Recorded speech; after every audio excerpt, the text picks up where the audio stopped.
你怎么在这儿？贱人，你敢勾引迟墨？我没有。贱人！郑宝珠，你发什么疯？那个，我的电脑不知道为什么死机了，我设计稿还没完成呢，帮我看一下吧。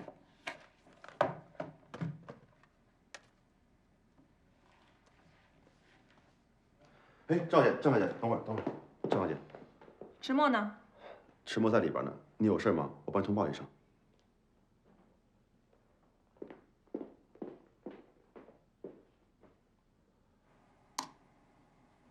好了。谢谢啊。郑小姐，你怎么在这儿？贱人，你敢勾引迟墨？我没有。贱人！郑宝珠，你发什么疯？你跟他住在一起，是又怎么样？你跟这个女人什么关系？你误会了，我们两个人真的是……我跟他什么关系？你管得着吗？你3番2次拒绝我，就为了这个女人？既然你都看到了，我也没有什么好隐瞒的。显而易见，郝聪明是我迟墨的女朋友。啊，我是迟墨的女朋友，是你忘了吃药还是吃错了药？别多嘴，配合我演戏。迟墨，你以为找了这么个女人来做挡箭牌，我就会相信吗？需要我为你证明一下吗？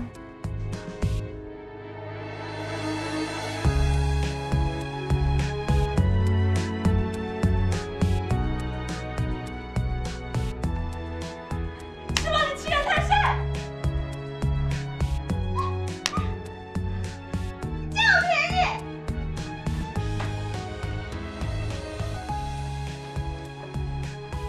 我再也不要理你了。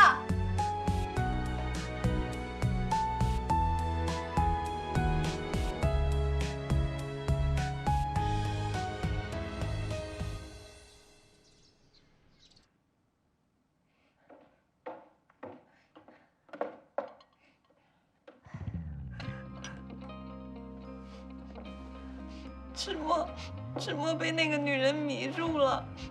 好了，宝珠，你先别哭了。墨儿，她真的那么离谱？何止啊！迟墨还把那个女人接到别墅同居了。我怕再这样下去，不仅仅是迟墨，整个迟氏集团都会葬送在那个女人手上。真是越来越不像话了。阿姨，阿姨，你没事吧？你别吓我。我没事，我是被那个混账东西给气的。你去把墨儿找回来。这件事，我要当面问问他。我这就去。阿姨，现在也只有你可以把迟墨拉回正途了。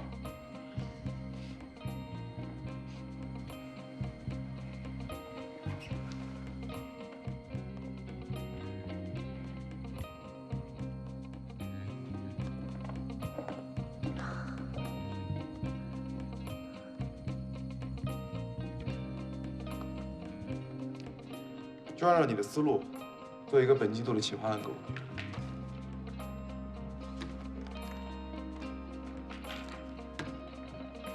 老板，刚才家里来电话说老夫人的心脏有点不舒服。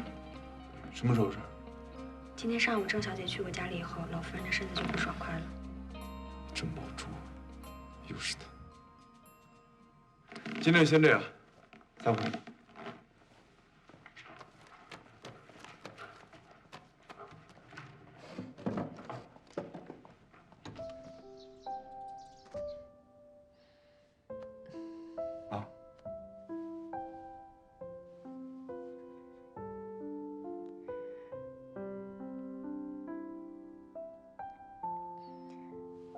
我听宝珠说，你最近把一个女孩弄到家里去住了。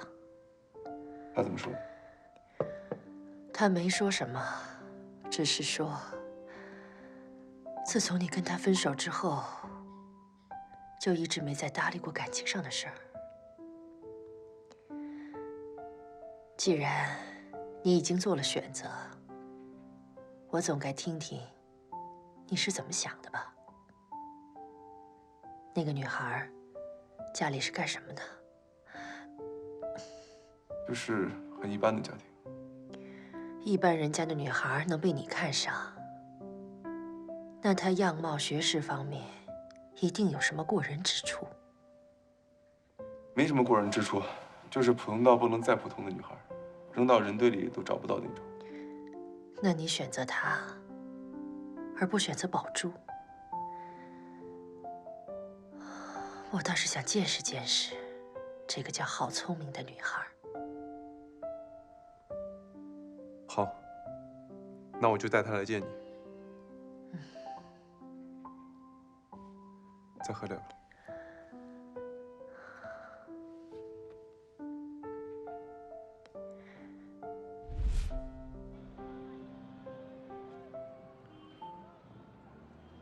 池大爷有何贵干呐？我警告你，不许再对我动手动脚。看一下，想吃点什么？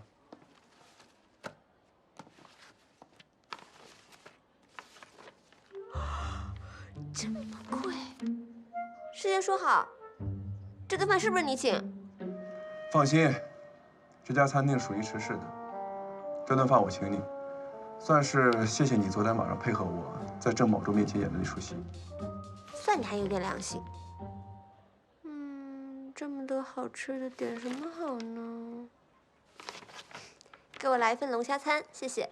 对不起，龙虾需要现做，请您稍等一会儿。哦，那我换一个吧，待会儿吃完饭还要上班呢。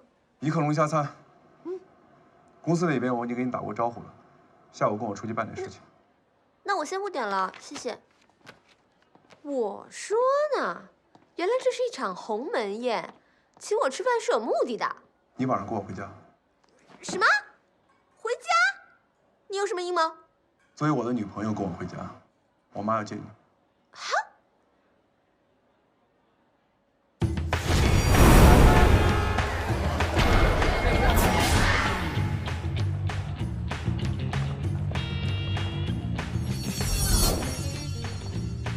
欢迎光临。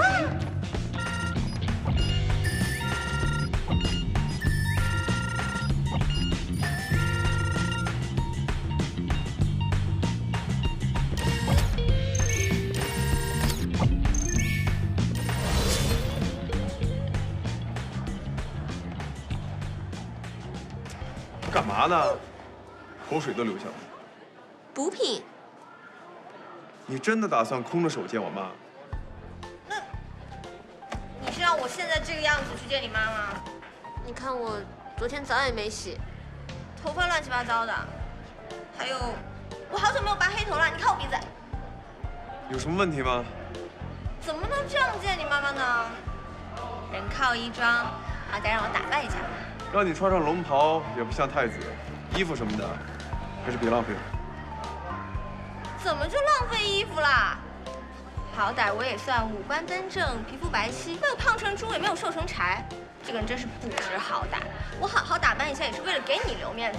你不觉得有一个大方得体的女朋友还是挺好的？我告诉你，淑女走路是不会撞到别人的后背的。你学过礼仪吗？10厘米的高跟鞋穿得了吗？如果把巴黎时装周的名品设计全部堆在你身上，你觉得你 hold 得住吗？与其画虎不成反类犬，